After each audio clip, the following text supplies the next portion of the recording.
Perhaps it's poetic because you can take the perspective with this conversation that I'm going to help you thread the needle a little bit. You can take what we've been talking about with AI, you can take what we've been talking about with the board, and we're going to talk about how to rally your entire company around customer and revenue retention. You ready? Christy said tactical and practical, so we're going to do this. So first, you get a little exercise. So I want you to raise your hand if you've been in this position. 1, gross retention isn't where you and your company think it should be, so it's anywhere below 99.999%. Your board wants a thorough yet simple explanation of what's happening with the churn and what you're going to do about it. That's this one. Your head of sales is giving you all these ideas for what you should be doing because you should be doing the things that are going to fix this problem. And well-intentioned people at your company are just trying things and running amok, and it's causing a ton of chaos. Anybody been there? All right, I hope you've worked through it successfully. If not, I'm going to tell you what to do here. It can seem like an insurmountable challenge, but I promise it is fixable. It may not be 99.99% fixable, but you can certainly move the needle here. Why should you listen to me? I've worked in renewals and customer success for the last 18 years. I started as a renewals rep at ServiceSource, which is now Concentrix, calling people to renew software contracts. I've managed renewals teams. I've sold a renewal offering. I built a customer success function from scratch at Ping Identity. I did a quick stint at Clary running the success team, and now I'm at Jellyfish. I've managed teams that have hardware contracts, software contracts, on-prem, cloud, done a lot of it. But you should know contextually that I'm mostly talking about businesses that sell annual or multi-year contracts. I'm not in the monthly game here. And I've done what I'm about to share 3 times. 1 was a wild success, 1 was a complete and utter failure, and I'm having a 3rd run at it, and I think it's going pretty well so far. I will share my failures with you as we go. This is not my grandma, but we're going to pretend it is. My grandma was a great cook, all of the best Italian dishes. And if you've learned how to make Italian food, you probably have recipes that are a little bit loose. And my grandma's recipes were definitely a bit loose. So we're going to work with grandma here on her loose recipe for how to get this done. So grandma says, first, you got to dig into the why. So we're going to talk about why things are churning and how we get to the bottom of that. AI can probably help you here. 2, grandma says you got to make a plan and a forecast. 3, grandma says you got to get really good at storytelling. And 4, of course, you just repeat, make some changes, and get going. So let's get cooking. First, we're going to talk about digging deep into the why. So you, as the success leader, need to understand deeply where the churn is coming from and why it's happening. And you gotta have some framework or methodology to use for this. So you're not gonna quite be able to necessarily read all the things on this slide. That's okay, we'll get there. But this starts with reviewing every churn in the recent history, getting all the churn data, reading through every single one of them in as much detail as you can manage. Start to understand the themes and patterns. And you need to give your team a framework to work within. In our case, we had a few themes going on where customer feels like they're paying a lot versus the value that they're getting. Oh, red flag. Or customers struggling to adopt the platform. Or perhaps it's not a great fit. Or perhaps there were some economic issues. So we've got the high-level theme, which is, so the circles were supposed to be a build here. It's all right. So the first column here, these are the high-level buckets. This is the level that we talk to the board about. They can grok 4 categories. They can't grok 10. The second column, this is the level that we talk internally with the internal executive team, with the company at the second level. And this second level category are what the CSMs or AMs are choosing as what is the primary reason this customer is churning. Pick one, just to make it easy to analyze. But then we give them the third column, which is all the subcategories for why somebody could churn. And you can pick as many of those as are relevant. Now, you got to get these built into your CRM and give the team the right sets of drop-downs that they're selecting. On every customer who loses even $1, they're selecting one of these reasons. Like, oh, it was only a downgrade for $5K. Select a reason. You got to do it. Well, what's important here, and the reason where I failed in the first place, was not getting super prescriptive with the team on when to choose which option. So, oh, the customer churned because they cut their budget. Okay, why didn't we survive the budget cut? Oh, we had a new champion show up. Okay, why didn't we survive that? Oh, people weren't using the platform. Okay, so we should probably use product adoption as our reason here. You've got to be really specific with your team, coach them through how to choose the right ones, and when you're putting this in place, audit every single churn and make sure that they're choosing it right and coach them along. Okay. All right, then it's spreadsheet time. So I do speak spreadsheet, and I actually love spreadsheets. This is an opportunity potentially to get AI involved in helping you here. But once you've got your churn classified, I went back 6 months in time because 6 months was still relevant to where we are today. The company hadn't changed significantly, that the reasons of the past weren't the reasons of today. And also, our ability to fill in gaps in the data 6 months ago are still pretty good. People remember those deals. So we took a big data load of all the churn that happened in the past 6 months, and you'll actually kind of look forward as well. And you build all the pivot tables. You're going to look by segment, by product. You're going to look by potentially how much customers are paying. How many licenses do they have? Do all the slicing and dicing. Uncover or unturn every rock. You're also going to look at the reasons customers are churning. Do those reasons differ in enterprise versus SMB versus mid-market? Do they differ based on what region they're in? And your job is to get to the bottom of the biggest contributors to churn and the biggest hotspots where they're happening, and also potentially to debunk some myths of where churn is not happening. And you need to draw some conclusions here. You're going to do 100 cuts, 100 pivot tables. Sounds like fun to me, not so much to the rest of you. But you're going to do that, and it's important to do that work and to show the work.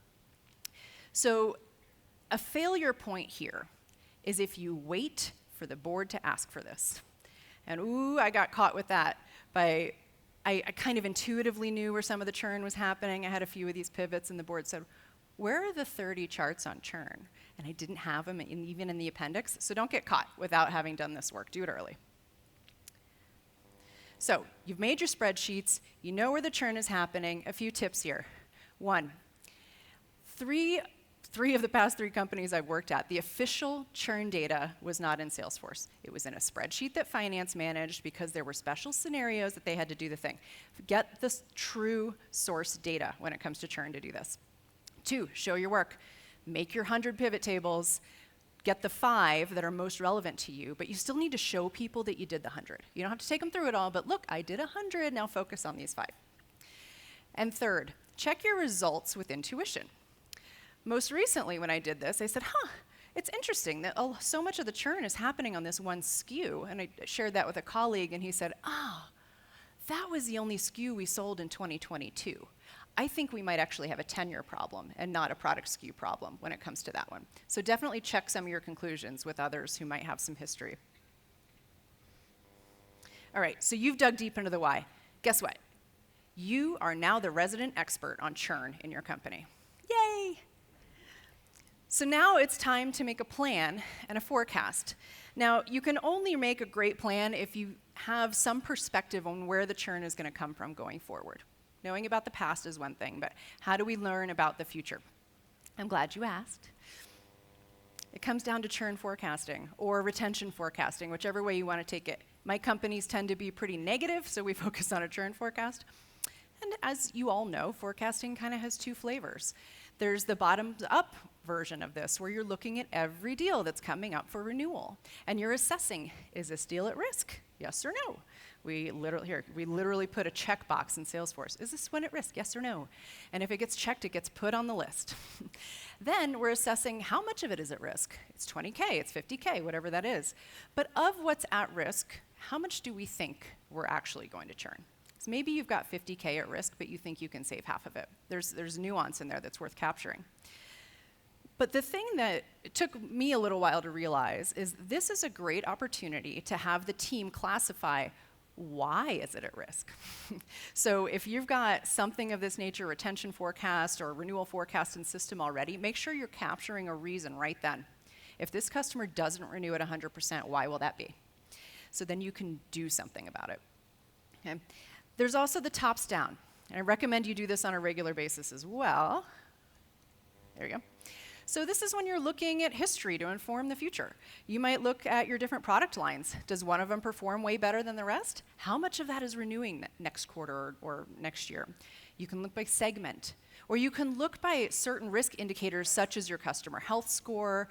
In our case, we look at product adoption because it correlates really strongly to renewal. So whatever it is that you have that correlates strongly to renewal, pull it in here. Now, you're not going to go with just one method or the other, because that wouldn't put an ice cream cone on the slide. You need to do both, swirl them together. So have the team do a bottoms up while you're also doing a tops down. And then you're going to compare those models. Because you can learn a ton if those two models spit out a different number. Has something fundamentally changed at the company that explains that? If not, are we being way too confident or way too conservative in one of our models? And how can I dig in to understand that? A few pro tips here. When you're making these forecasts on your renewals, I strongly encourage you to have some kind of history tracking so you can see this customer was forecasted to lose 100K and we saved half of it, hooray, we landed at 50K. So you want to be able to watch that movement and that forecast, and it really gives you a great story to talk about the impact you're making to the risk if you can see it change over time. You also are going to need to have your forecast as an overlay to whatever the line managers are rolling up. And if it's not you, if it's the head of sales, whatever, somebody with some leadership sensibility should be doing that forecast as an overlay. And limit reactivity. So if a deal falls out, a renewal is going to churn and it's 50K, and then the next day one falls out and it's 10K, if you report every little put and take to your executive team, even to your internal team, you're going to drive them crazy because they're going to think you don't have a handle on the forecast. So you have to build some sensibility for what crosses my threshold to make it sensible to adjust my forecast. And you learn that a little bit over time, but you don't want to just call out every move. A failure warning here. This is from my most recent this is a Jellyfish. We had a forecast from the line manager, so the manager managing the renewals team, going directly to the executive team. And there was too much wiggle in that forecast, and they were thrashing. Why did it move 0.5%? Just, no. So we have had to even it out and kind of sanitize that a little bit. All right, so you've got your historical data. You got your forecast. Now you need to make a plan of action. And this is the fun part, and frankly, kind of the hard part. So most of what I've told you already, you're like, yeah, I know. Get to the good stuff. I think this is the good stuff. Okay, so you are the resident expert on churn, right? Nobody's head's moving. Yes, you are. Yes, you did the spreadsheets. You have all the data. You're going to gather your squad. Your squad, who are going to help you make this plan, you're going to choose strategically. These are folks who are close enough to the customer business that they can add value to the conversations. They talk to customers. They know what's going on. But they are also strategically chosen by you because you need their buy-in and you need them to do things when it comes to this plan. In my case, it was the head of sales, the head of product, and our technical leader. So I pulled them all together to help me make this plan because they're still close enough to customers to be useful, that's a bad word here, to be most valuable. So I scrubbed them in on this data analysis. Hey guys, did the 100 things, these 5 I think are the most important, what do you think? Let them share their opinions. Then we dig into the why. Okay, we see that product adoption is a problem in this segment. Why? Why? Oh, the executives aren't engaging with us. Why? We dig in, did kind of a 5 whys situation. And then we had to parse out, okay, from all these whys that we've got out here for where the churn's coming from, what's actually addressable? I can't fix the interest rates. I can't fix if people are getting laid off. But I can fix certain things within our control. So let's focus on those addressable things. And we get the alignment from your squad on the whys that are driving the churn and on what is addressable. Then we shift to how are we going to move the needle on this? This is strategic with this squad because you're letting their voice be heard and you're giving them an opportunity to influence the plan, but also to come up with better ideas than you would by yourself. But this is going to save you a lot of pain in the future if they're bought in on the plan when it's built. So you're going to do an old-fashioned design thinking brainstorm, old-fashioned, and you're going to end up with 100 sticky notes for all the ways that we're going to do things differently to change the churn story. And then you're going to tell your squad bye-bye, and you're going to circle back with them and go work on your own for a little bit. So a failure warning here before I tell you about what you're going to do by yourself. The failure warning here is not bringing the data analysis. If you come to a brainstorm on what are we going to do about churn, and you don't have the data to back the truth behind what's actually happening, you're going to end up with a bunch of ideas that aren't actually going to move the needle. And that literally happened to us at Clary. Not to rat him out or anything. It wasn't a good situation. Another potential failure point is if you aren't stepping forward to take the lead and take charge on this. You don't want your CEO running this. You don't want your head of sales running this. You need to lead it. All right, so you've told your squad, bye-bye, I'm going to go work on this. And you need to take all those brainstorm ideas and get them organized. You need to assess them based on the impact they're going to drive, the lift it's going to take to pull it off, and the timing when it's going to have an impact. Timing is really important here. If you're selling annual contracts and your solution is to sell differently, it's not going to have any impact for at least a year. You need to be really realistic about that.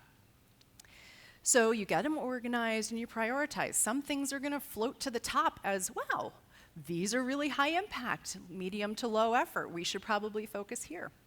And you're going to bring this prioritized list back to your squad. So this is back with the head of sales, head of product, whoever you pulled in, and get their feedback. Hey, these are the ones I think. Are they the ones you think?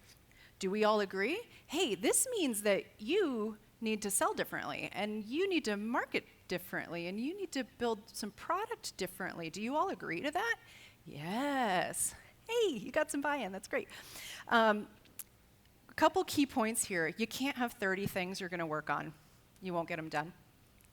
And you do not own all the initiatives. The business owns the initiatives. You are going to have to project manage it to some extent, like keep people honest, keep people accountable to it. But it's important to be clear about who owns which things. And this becomes your max retention plan. We branded this max retention because it's kind of fun. You make the t-shirts, make the banners, whatever it is, you can all rally around max retention, hoorah. And then you're going to socialize it, we'll talk about that in a moment, and spread the word. Okay, pro tips. We talked about bringing people along strategically. You are going to engage the whole company with this, and so that folks can figure out where to plug in. But definitely be realistic. Like we said, if you're selling differently, if you're marketing differently, that's not going to have an impact for a while, but they still may be very important things to do. This is a sample of one of my max retention plans, and you said, Nicole, you said not to have 30 things on it. I know, I'm really bad at culling things off the list. So this is ours. But you can see, despite having a lot of things that we've since deprioritized a few of them, I have 4 big buckets here. And I talked to the board about these 4 big buckets. And I talked to the company about these 4 big buckets with a little bit of detail. We've got owners, we've got timelines, we've got impact. And I pull this up in our executive team meetings all the time, just to hold people accountable and make sure that we're moving forward. All right, but a nice plan is nice, but nobody's going to believe you about anything on your plan if you're not also fixing the things right in front of you. You need the flex tape. So many of the things on your max retention plan are going to take months, quarters, maybe even a year or more to have an effect. But you would be surprised by how much of a lift you can get on retention just by having some rigor. And all of you have probably done this in some flavor. Here's my recipe. 1, obsess over the risk signals. If you know that a disengaged champion is a problem, hit them fast. If you know that product adoption going this way is a problem, hit it fast. And you have to do it visibly. So 1 is creating visibility on the churn forecast or the retention forecast. Hey, these are the top 5 deals this quarter. These are the top 5 risks. This is where I need help. And just creating that dialogue where it may have been missing before. But also, when you find those at-risk things, you bring them through some motion where you can attack it. We have what we call a heel desk process, where we bring the risks onto a call, we swarm them, we bring our executive buddies in there, we say, hey, head of product, you call that customer, hey, okay, head of go-to-market, you call that one, you plug them in. Engage the executives, get them into the mix. The further removed they are from churn, the less they're gonna help you, the less you're gonna be effective at actually fixing things. So throw them in there. You get to bring them to the table and hold them accountable. And lastly, coach and support the team. The potential point of failure here on swarming the risks, on getting the executives involved, is that the team gets scared to bring risks up because they're like, oh my gosh, I don't want that visibility on my account. You have to create a culture of see something, say something. And the team needs to know that you're gonna have their back and that there can't be any finger pointing. Of course you dropped a ball in this account. We have all dropped balls. It's not a big deal. Let's make it a non-thing and just move on and figure out how to fix it together. Of course, if you're seeing patterns that people aren't fixing, you would manage that. But it's important to have that really transparent culture. All right, Grandma says, tell the story. You need every person in your company to understand what's going on with churn and what you're doing about it. Because you can't anticipate all the ways that they can plug in and engage with that, but they can thread the needle. So this is the fun part. Spreading the word, make the t-shirt, max retention, make a bracelet. What would max retention do? I don't know. But you've got to get the whole team rallied. So I start with, there's different audiences and you have to adapt. Start with the executive team. They need the nitty gritty, honest, what's going on in our customer base truth. They need to know who's pulling their weight, that your team is doing X, Y, and Z, but you need help with A, B, and C. They need to understand that very clearly. With the success team, they need to understand that you understand the problem, and they need to see you bringing people to the table and holding them accountable so that the success team's pain every day in trying to fight this battle is going to get better. The entire company needs to understand the trends, the threats, what's new, what's changing, what are we actually working on right now that's going to fix this? And to create that language, and you will see them start to plug in and volunteer ways that they might be able to make the UX a little more intuitive. You'll see them engage, and you'll see magic happen. Then there's the board. We were talking earlier about the board and different styles and different style of CEO. You definitely have to tailor your communication to your style of board, your style of CEO. In our case, our board likes to give us advice. So I have to show up and explain what's going on and then ask them for help. They like to give help. It's usually pretty valuable. But the board doesn't need all the nitty-gritty. They don't need to know that I'm doing my job, you're not doing your job. They don't need the dirty laundry. They just need to know that as a company, we're coming together and we're figuring this out. All right, a failure warning here. If you focus too much on the saves and you're celebrating this was at risk and we saved it, you're rewarding the heroics and you're not rewarding the healthy account behavior. So make sure that you're celebrating the healthy green accounts and how smoothly this renewal went. Celebrate that just as loudly. Another one is giving an impression that you have everything under control, because it's not all under your control. Be honest with yourself, with your executive team, and with your board about the things that you do and don't have under your control and where you might be hoping for a little bit of luck or where you might have to pivot in a pretty big way. All right, so as we mentioned, this isn't a static thing. This has to kind of change over time. There's constant refinement involved. And when I think about my grandma and her Italian cooking, she would taste it and adjust along the way. She knew just when to add more Romano cheese. And guess what? You always add more Romano cheese. Like, that's never not a thing. So let's talk about how we maintain and repeat this over time. It's the maintenance of the plan. So on a weekly basis, you're doing your forecast review. Which deals are changing status? You're looking at any new risks that pop up and making sure you pull them into the swarm process or the heal desk. And you're giving some light updates. Hey, we just released this feature, which actually relates to the thing, hooray, kind of in the moment things. On a monthly basis, this is when I go back and look at all of the churn transactions that we've had over the last month, make sure they're properly coded, and coach people if we need to make adjustments. Make sure we've got good notes on all of them, because I don't want to wait till board meeting time to do that. I'm going to be doing a recent churns review with the executive team. Hey, these are the 5 that churned. Let's pretend it's 5. These are the 5 that churned and why. And I'm going to be doing some heavier program updates. This is the status of how these things are moving along. We need to accelerate this. We need to deprioritize that, all that stuff. And reassess the forecast. Hey, we're calling X% retention next quarter. Is that still right? That kind of thing. on a quarterly basis, I'm getting in front of the company and on all hands, and we're reporting out what's our last quarter's performance on retention, what's this current quarter looking like, what do we think it looks like as long as I can predict. We're assessing our annual forecast, and we're refreshing that churn analysis. We're rerunning those pivots. If you love Excel as much as I do, you're setting it up in a way that makes it really easy to just plop the new data in, and then you hit refresh, and it's like, it's exhilarating. Anyway. And you're looking back at your max retention plan and reprioritizing. Right? So if you had 30, now that you've had some time and distance, what can you cut from the list? Or given the new trends that we're seeing on churn, what do we actually need to bump up higher and put some more focus on?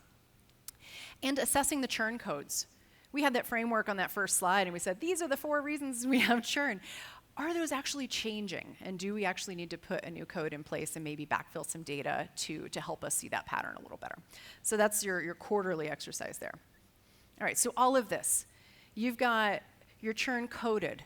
You've done your analysis. You are the expert on churn. You've strategically rallied the folks that you need to be involved to go do things. You're holding them accountable. You're jumping and shouting in front of your company on a quarterly basis to get them all engaged in churn. And you know what?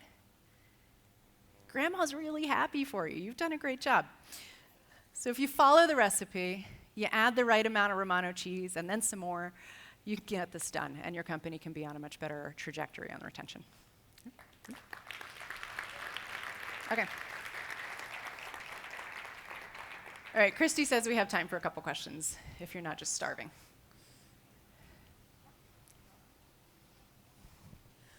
What do you do if your squad sucks? Like, sorry. What do you do if like your product team and your sales team are kind of like, well, don't know what to tell you? Then what? That's a great question. I think you have a choice. You always have a choice. The choice is, are you in the right place? And are you going to make the impact that you want to have in this company? Assuming you do, then I actually try to engage them on a personal level and get their buy-in that this is the most important thing. This is life or death for the company. And if we don't get this right, none of us are going to be here. So I'm not asking for 100% of your time, but I'm asking for a commitment that we're going to find the right amount of work to do to get this better. If that doesn't work, I talk to my boss and we figure out because he's the CEO, right? I'm going to talk to him and we'll figure out how to get some stuff off their plate so that they can recommit to it. We've had a couple iterations of a heel desk in our organization. I just wonder if you could speak to what's like a successful heel desk look like for you? Yeah. I've had multiple versions of heel desk. First is a proactive identification of the risks that are out there, so you know which accounts to bring to heel desk. So we'll look at ones where we don't have good engagement with the customer, where the adoption's falling off. We also give the CSMs a mechanism to say, hey, I need to bring this to heel desk. So the first part is, how do you get the right accounts there? The second part is, how do you get the right people there? So I found the most successful heel desk, it's not just my team. I've got to have some representation from sales, from implementation, from product, like wherever the most common issues are popping up, bring some representation from that team, even if it's not the executive, but somebody who can lean in and help. Then we run through a pretty prescriptive, like, hey, let's explain the risk through these lenses. It should take a minute to kind of run through what's going on in the account. And then we dialogue, like what can we do here? And it's a very collaborative, anybody can chime in with what we do. But while we're doing that, the CSM is logging the specific actions that they're going to take and walk away. The trick is the managers following up with the CSM after the heel desk to make sure they've got the support they need and that they're running through the things. If it's not working, just bring it back. No big deal. Yeah. I love everything you presented, so thank you. It aligns well to what I kind of spend a lot of my time thinking about. You've articulated it really, really well, so good job. One of the areas, I think I brought this up yesterday too, or the other day, is around incentives to get behaviors in the right places. Mm-hmm. There's a lot of different philosophies on whether or not incentive plans work. So what's been your experience with placing incentives in different areas, and what kind of impacts do you see work well? Yeah. I think everywhere I've been, the CSM team in particular has been gold on gross retention on a quarterly basis, just globally or within their region, not their book of accounts, because they shift accounts around a fair amount.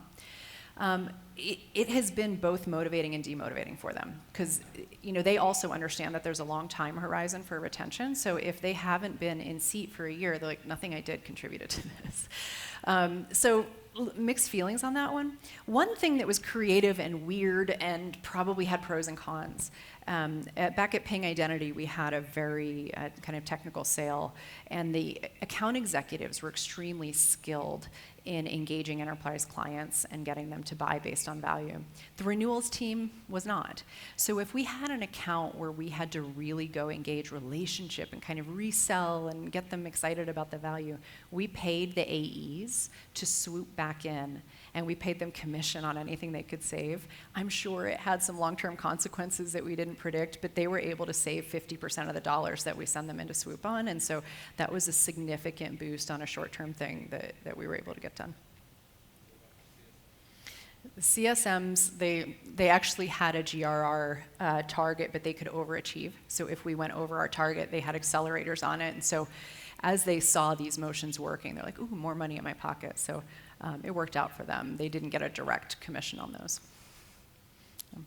Okay, all right, I think that's it. Thank you all.